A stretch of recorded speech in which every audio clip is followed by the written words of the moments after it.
Growing up, I always felt like something was off with my dad. I knew he worked hard, but it was more than that. He wasn't just busy, he was distant. He was never really there for me and my sister, Claire. I remember my mom trying so hard to make everything feel normal, but it was obvious something was broken between them. They argued a lot, mostly over small stuff, money, work, or random things we did wrong. My dad, James, had this way of making everything feel like our fault. I know it sounds weird, but I still have good memories of him. For example, I got my love for cheesy action movies from him. He'd always watch those, and sometimes we'd sit together and laugh about how unrealistic they were. But even then, those moments were rare. Most of the time, he'd come home from work tired and angry, and he'd just take that out on us, not physically, but with his words and tone. You know what I mean. He'd make everything seem like a burden, and we, his own kids, were part of that burden. The thing is, he wasn't always like that. There were times when he could be nice, or at least less cold. But as I got older, I started to realize that nice was only when he had no reason to be mad. The moment something went wrong, even the smallest thing, it was like he became a different person. He'd yell about things that didn't make sense. One time, I accidentally left a light on in the kitchen overnight, and you'd think I burned the house down with how mad he got. He called me careless and said I didn't respect the home. But I was a kid, I didn't know any better. Claire got it worse. She was always the one who stood up to him, and I think that's why he targeted her more. Whenever she tried to defend herself, it just made things worse. She had a strong personality and didn't take crap from anyone, but that only made my dad more frustrated. One time, she asked him why he didn't spend more time with us, and instead of answering, he exploded. He said he was out working to support us, and how dare we question him. It made me scared to even talk to him sometimes. Then, one day, everything just fell apart. My mom couldn't take it anymore. They'd been fighting a lot, and it finally got to a point where she had enough. She asked for a divorce. I wasn't surprised, but it still hit hard. I thought maybe after the divorce, things would get better. Maybe he'd try harder to be a real dad. I mean, I was old enough by then to understand that adults have their own problems, and I figured without the constant arguing with my mom, he'd be more present for us. I was so wrong. About a year after the divorce, James remarried. He didn't even tell us. No heads up, no hey, I'm seeing someone, nothing. One day, I found out he married this woman, Susan, completely out of the blue. I heard it from someone else, not even from him. It was like I didn't exist anymore. But what hurt even more was finding out that her daughters, Lily and Sarah, were invited to the wedding. So, basically, he could invite these two girls he barely knew but not his actual daughters. Claire and I were pissed. I mean, how do you get married and not invite your kids? It felt like such a slap in the face. That's when I decided to go no contact. I was done. Claire agreed, and we both just cut him off. I didn't see the point in trying anymore. He clearly didn't care about us, so why should I keep putting in the effort?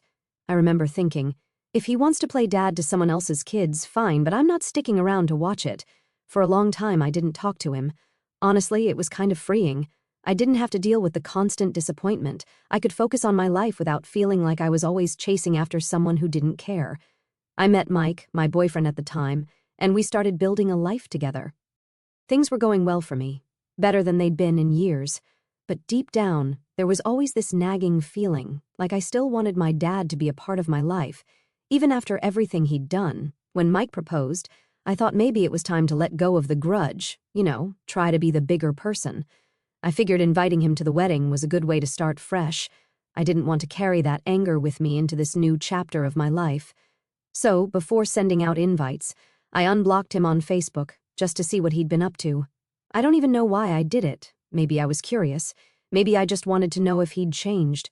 What I found hit me like a punch to the gut. His profile picture was him, Susan, Lily, and Sarah, all smiling like the perfect little family. The caption said something about how they meant the world to him. The world. He had never, not once, posted anything like that about me or Claire. I just sat there, staring at the screen, feeling like I'd been replaced, like I was never good enough for him to care about in the way he clearly cared about them. It didn't stop there. As I kept scrolling, I saw more and more pictures, vacations, birthdays, even holidays. He had taken them to Hawaii, something he never did for us growing up. The only vacations James took were for himself. He'd go on hunting trips alone and leave us behind. And now he's taking Susan's daughters on fancy trips to tropical islands. I couldn't believe it. The thing that really got me, though, was when I found out he had bought them dogs. He never let us have pets growing up. In fact, he got rid of my dog when I was in school one day because it barked too much. I came home, and my dog was gone. Just like that. He didn't even give me a chance to say goodbye. But here he is, buying these girls' dogs and treating them like they're his own daughters. It was like he had a whole new life, and there was no room for me or Claire in it. Seeing all that just opened up old wounds. I realized that no matter what I did, I was never going to have the dad I needed. He was always going to choose someone else over me. It hurt, but at the same time, it made me see things clearly. James was never going to change. He was always going to be the guy who put himself first, even if it meant abandoning his own kids. Honestly, I don't know why I expected anything different. I thought seeing those Facebook pictures was the worst part, but things got way worse after that. After all the scrolling and feeling like crap, I told myself to just let it go. I was done being angry. I mean, Mike and I had a wedding to plan, and I wasn't going to let James and his new perfect family mess that up for me. But then something happened that I didn't expect. One day, out of the blue, I got a text from Claire. We weren't talking about James much, but she sent me this screenshot. It was a photo of James and Susan's daughters, Lily and Sarah, wearing matching dresses that looked expensive as hell. The caption said something like, "Proud dad moment with my beautiful girls." My first thought was, what the hell? Because he never called me or Claire his beautiful girls growing up. Not once. I didn't even know how to respond, but Claire wasn't done. She told me she'd been talking to him again, just trying to test the waters and see if things could ever be normal. I didn't blame her, she'd always been more forgiving than me. But then she said James offered to help pay for Lily and Sarah's college tuition. Yeah, you heard that right, college for them. Let me pause here for a second. The same guy who constantly told me and Claire that we couldn't afford any extra help when we were applying to colleges. The same guy who made me take out student loans because that's how the real world works, was offering to pay for two girls who weren't even his biological kids. I was fuming. I didn't know if I was more mad or just plain hurt, but either way, I couldn't believe what I was hearing. I remember calling Mike and unloading everything on him. I told him about the tuition thing, about the stupid matching dresses, and how James never once offered to help with our college. Mike was supportive, as always, and he just listened while I ranted. But what he said next really stuck with me. You have every right to be upset, Emily, but at the end of the day, is he really worth all this energy? That hit me hard. Mike was right. Why was I letting this man, who clearly didn't care about me or Claire, take up so much space in my head?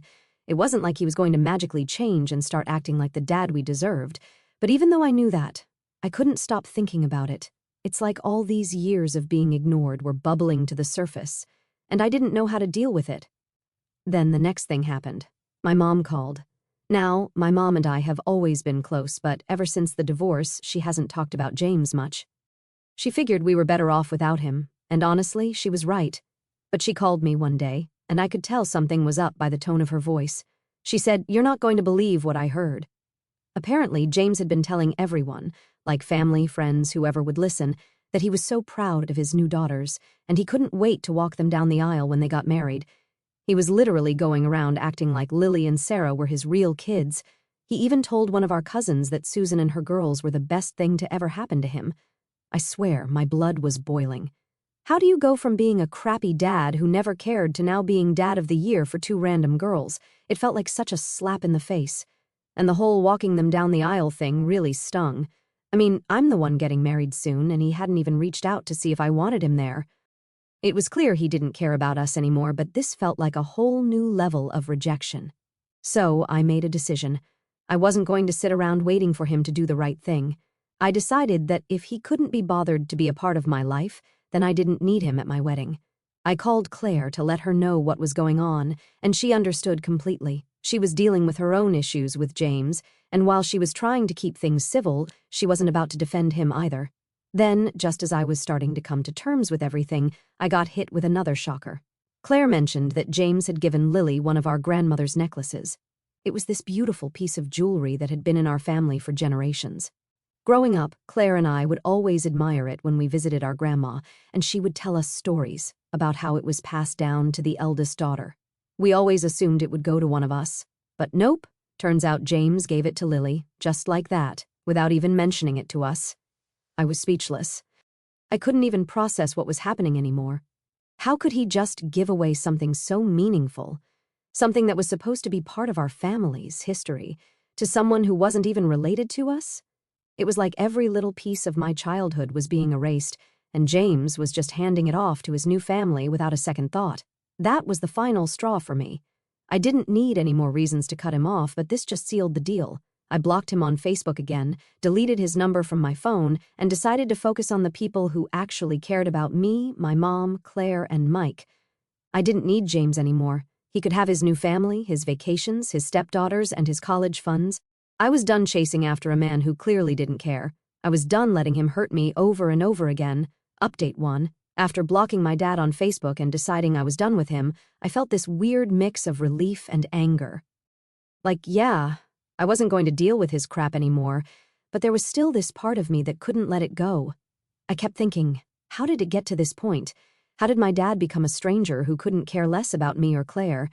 But as much as I wanted to just move on, life wasn't letting me do that. One day, Claire called me up, sounding kind of off. She said, "Hey, did you know Dad is throwing a huge birthday party for Lily and Sarah?" I didn't even need to ask because, of course, I didn't know. Why would I? I wasn't part of his life anymore. But hearing that still hit me like a punch to the gut. Claire kept talking, filling in all the details. Apparently, James had rented out some fancy venue, hired a DJ, and was throwing what sounded like the birthday party of the year for 2 girls who weren't even his. The kicker? It was happening right around the same time as my birthday. I'm not even kidding. My birthday was coming up, and he hadn't said anything to me, not a card, not a text, nothing. But here he was, going all out for Lily and Sarah like they were the most important people in the world to him. Now, I'm not the type of person who expects big celebrations or anything, I never have been. But the fact that he couldn't even acknowledge my birthday while planning this extravagant party for his stepdaughters, that stung.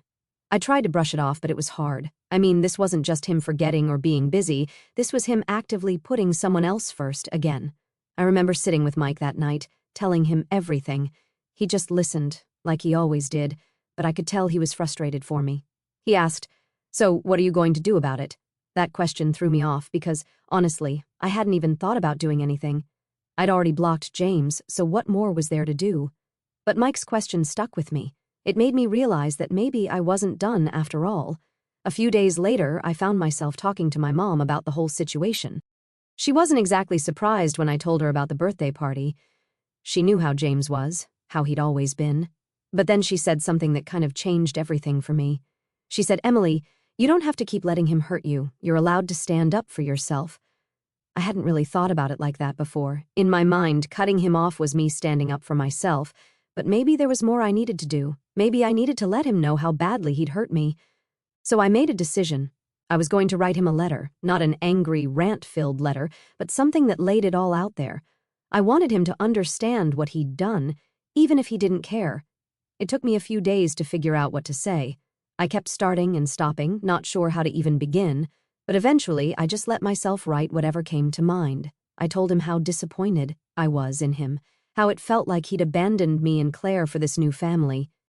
I reminded him of all the times he hadn't been there for us growing up, and how that had only gotten worse after the divorce.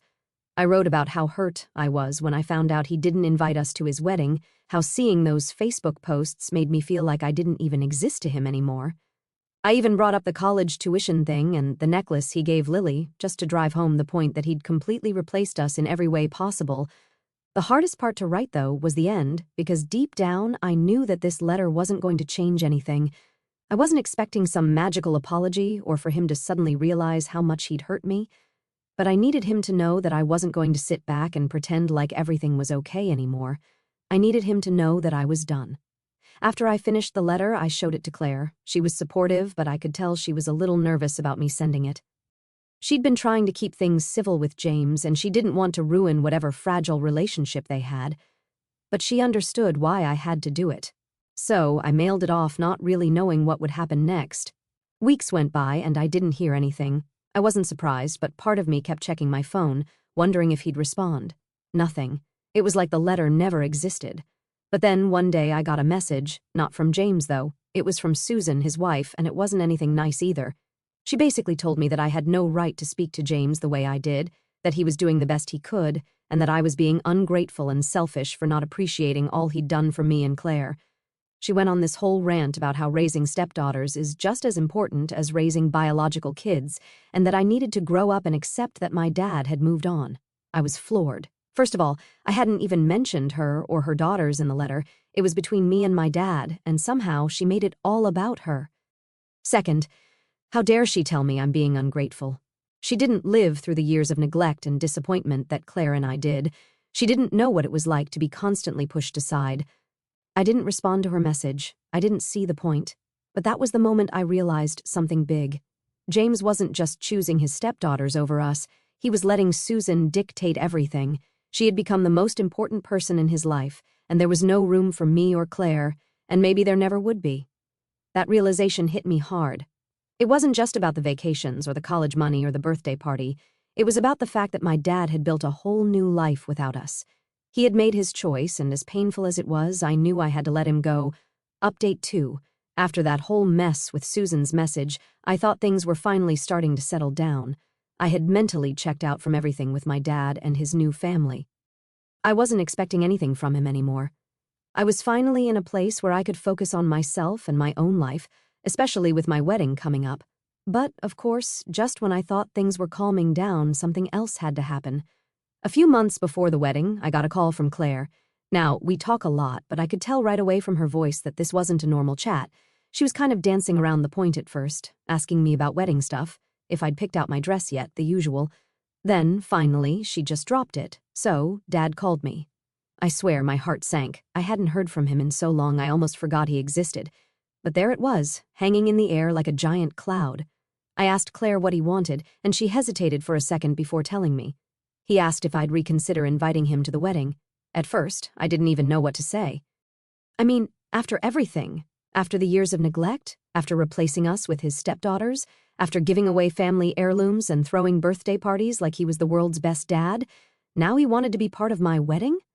I just sat there in silence for a few seconds, processing it. Claire kept going, telling me that he sounded sincere, like he really wanted to be there. She said he mentioned how much it would mean to him to see me get married, how he felt bad for not being a part of my life recently.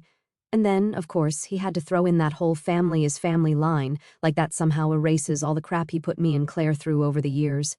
It was like a part of me wanted to believe him. I wanted to believe that he finally realized how much he'd hurt us, and that this was his way of trying to make amends. But at the same time, there was this overwhelming feeling of too little, too late. Where was all this regret when I needed him growing up? Where was this when he was giving away my grandma's necklace or throwing lavish parties for people who weren't even his kids? I told Claire I needed to think about it. I didn't want to make a decision in the heat of the moment, especially since my wedding was supposed to be a happy day. I didn't want his sudden appearance to mess that up. But of course, once the thought was in my head, it was all I could think about. I talked it over with Mike that night. He was supportive, as usual, but he was also realistic about it. He said, "Do you really want him there, or are you feeling guilty for not inviting him?" That question hit me hard. I did feel guilty, but not for the reasons you might think. I felt guilty because part of me still wanted him there, even after everything. Even after the years of hurt, there was this stupid part of me that still wanted my dad at my wedding. It felt like I was betraying myself by even considering it.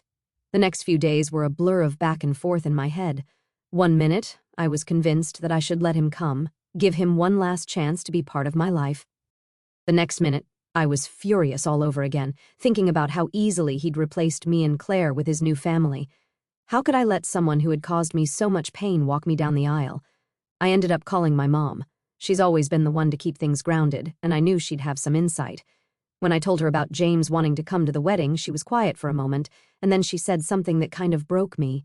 "Emily, it's your wedding. You don't owe him anything." That's when it hit me. I really didn't owe him anything. I'd spent my whole life trying to make him care, trying to be the daughter he wanted, but it was never enough. And now, after all this time, I was still thinking about his feelings when it should have been about me and Mike.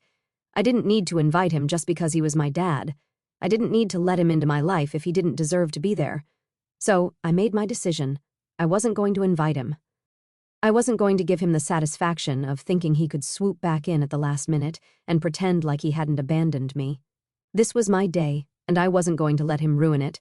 When I called Claire to tell her, she was a little surprised but ultimately understood. I could tell she still had some hope for him, but she respected my choice. and that's all I needed. I didn't need validation from anyone else. I wasn't looking for approval.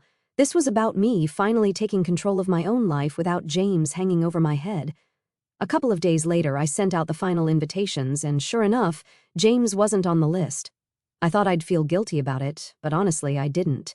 I felt lighter, like a huge weight had been lifted off my shoulders. For the first time in years, I wasn't chasing after my dad's approval. I wasn't trying to fix something that couldn't be fixed. I was just living my life on my terms, and that felt pretty damn good. Update 3. The day of the wedding came faster than I thought it would. I mean, we'd spent months planning, stressing over every little detail, but when the actual day arrived, it felt like it snuck up on me. I woke up that morning surrounded by my best friends and my sister Claire, who'd been helping me with everything. Honestly, I felt more nervous than I expected, but it wasn't because of the usual stuff. It wasn't about the dress or the ceremony or whether the flowers were going to look right. It was about the fact that my dad wasn't going to be there. As I was getting ready, I kept having these moments where I'd wonder if I made the right choice. I knew deep down I had, but you know how it is. There's always that little voice in the back of your mind making you second-guess everything. It's like for so long I'd imagined what this day would be like, and in some tiny corner of my brain, I'd always pictured my dad walking me down the aisle. I guess I had to let go of that version of things, and that's what felt weird. But Claire was there, as always, making sure I didn't fall apart. She knew me well enough to tell when I was overthinking, and every time I started spiraling, she'd snap me back to reality with something like, "Emily, this is your day. You've got nothing to worry about." She was right. I knew she was right, but still, the absence of James hung over everything. As I was getting my hair done, I remember looking in the mirror and thinking about all the times growing up when I wanted him to be proud of me. Like, I'd imagine him watching me graduate or congratulating me on my first job, but none of that ever happened.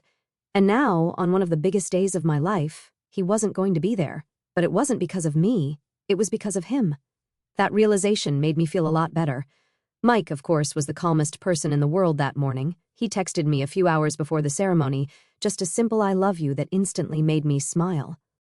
He wasn't the type to get wrapped up in drama, and he'd always been the steady, reliable part of my life. The one who showed up, who cared, who loved me for who I was. If anyone was supposed to be by my side on my wedding day, it was him. And when I thought about it that way, it made everything feel right again. The ceremony was beautiful. I don't want to get too cheesy here, but it really was. The sun was shining, the venue looked amazing, and when it came time to walk down the aisle, I didn't feel sad or angry anymore. My mom walked me down the aisle, and honestly, it felt perfect. It felt like this was how it was always supposed to be.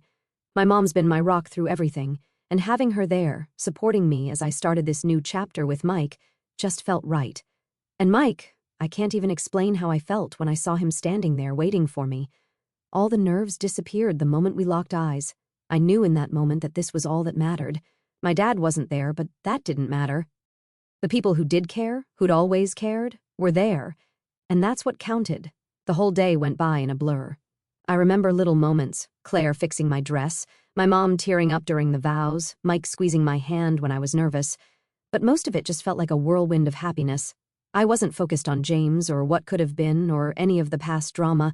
For once, I was fully present in the moment, and it was amazing. Later that night, during the reception, Claire pulled me aside. She was smiling, but there was this look in her eyes that told me she had something on her mind. "So," she said, "Dad called me." Just hearing that was enough to make my stomach flip a little, but I was curious. I hadn't spoken to him in months, and now, on my wedding day, he decides to reach out.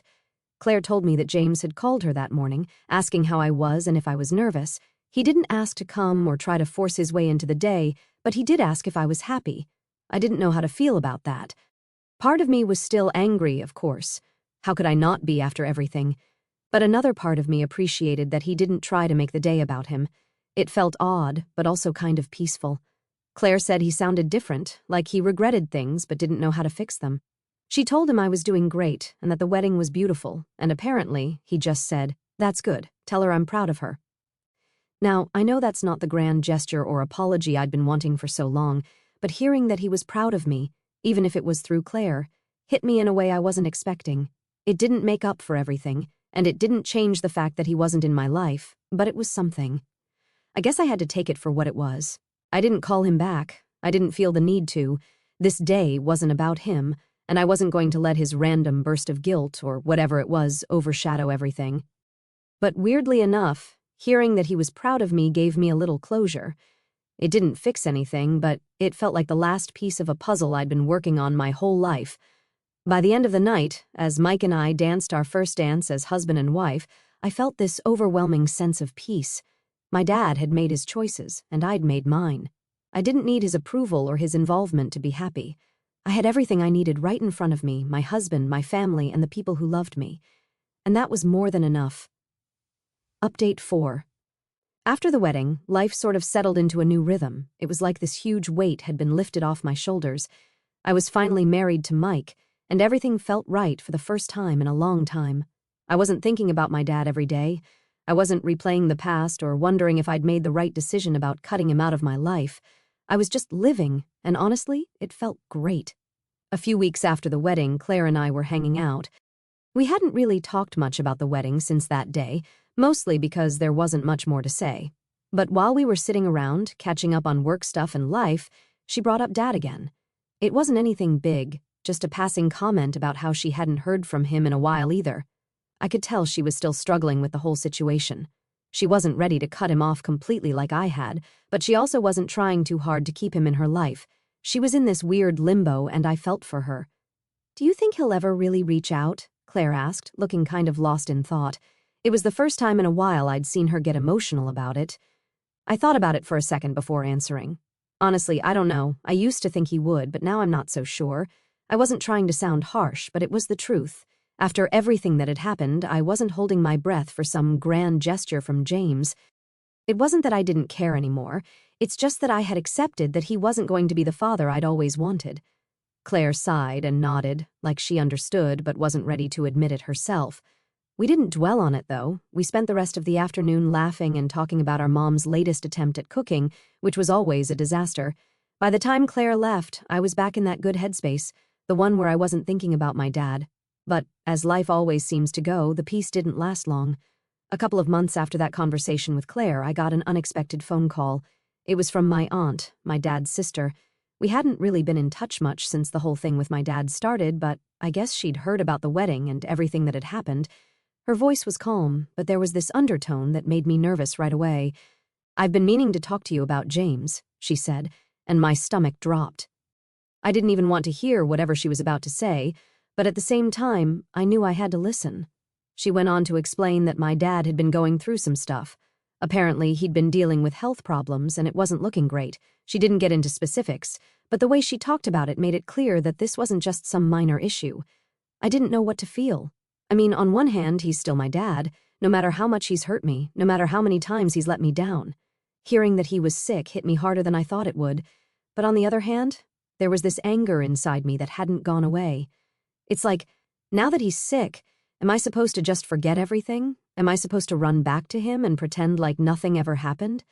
I wasn't sure I could do that. I thanked my aunt for letting me know and told her I needed time to think. After we hung up, I sat there for a long time, just staring at my phone, feeling torn. Part of me wanted to reach out to see how bad things really were, but the other part of me, the part that had spent years being hurt by him, was telling me to stay away. I called Claire, of course. I needed to talk it through with her. She was quiet for a while after I told her the news, and then she said something that really stuck with me. "You don't have to decide anything right now, Em. It's okay to take your time." That was the thing, though. How much time could I really take? What if I waited too long, and then it was too late? What if I never got the chance to say the things I needed to say? But then again, did I even want to say anything at all? It felt like I was stuck in this emotional tug-of-war, and I didn't know which side to pick. Over the next few days, I went back and forth in my head. I tried to focus on work, on Mike, on the future we were building together, but my mind kept drifting back to my dad. I found myself wondering if this was some kind of chance to fix things, to say goodbye properly, or maybe it was just life throwing another curve my way, testing me to see if I'd fall back into old patterns. Finally, after what felt like forever, I made a decision. I wasn't going to reach out, at least not right away. If my dad wanted to talk, if he really wanted to mend things, he could reach out to me. I wasn't going to be the one chasing him down again. I'd spent too much of my life doing that already, and I wasn't going to put myself through it anymore. And so, I waited. Days turned into weeks, and weeks turned into months, and still nothing. No phone call, no message, no sign that he even wanted to fix things. I guess that was my answer. In the end, I realized something important. Closure doesn't always come from the other person. Sometimes you have to give it to yourself. My dad wasn't going to give me the apology I wanted, and he wasn't going to become the father I needed, and that's okay. I'd made my peace with it, and I didn't need him to validate my feelings or my decisions. Life kept moving forward, like it always does. Mike and I were building our life together, and I was happy, truly happy. My relationship with Claire was stronger than ever, and my mom was still being her chaotic, wonderful self, and that was enough. It had to be. As for my dad, I don't know. Maybe one day I'll hear from him again. Maybe I won't, but either way, I know I'll be okay. I don't need his approval anymore. I don't need his presence to feel complete. I've got everything I need right here with the people who've always been there for me, and that, for me, was the real closure.